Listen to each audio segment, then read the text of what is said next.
Hi, I'm Nick Salazar with tririg.com, and this is our review of the Kinetic Rock and Roll Trainer.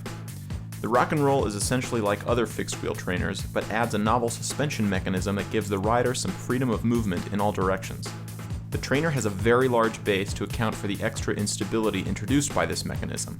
The big footprint works well, and the trainer is quite stable, but it'll require a little more room than your standard trainer, so beware of that. There are a couple of elastomers sandwiched between metal plates, which are then secured with some big carriage bolts. This mechanism allows the resistance unit and your bike to float to some degree. The amount of float you get is determined by how tight you set those carriage bolts, which means that it's user tunable. If you want the unit a little stiffer, just tighten the bolts, and vice versa.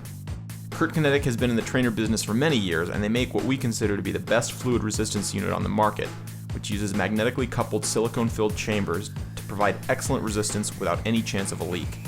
The Rock and Roll Trainer uses this top-of-the-line resistance unit, which makes for very smooth pedaling, especially when coupled with the large flywheel.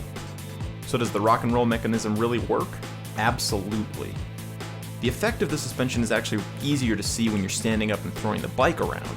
But really, the big benefit to the Rock and Roll Trainer is actually the subtle suspension along the central plane of the bike.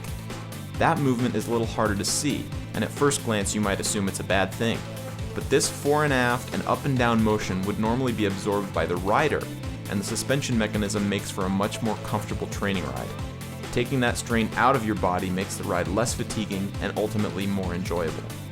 You can reduce the amount of motion that you see with a smoother pedal stroke, but for those of us that don't have perfect pedal strokes, the Rock and Roll Trainer is a godsend.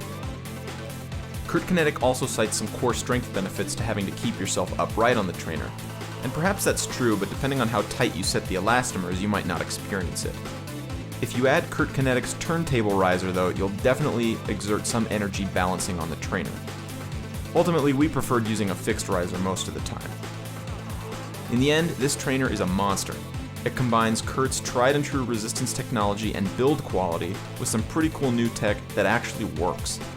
The downsides? Well, it's much bigger and heavier than other trainers, making it a poor choice if you want to travel to a race with it. And at $589 retail, it's the most expensive fixed gear trainer we know of, other than something like a CompuTrainer. It's also the only trainer that provides this level of comfort.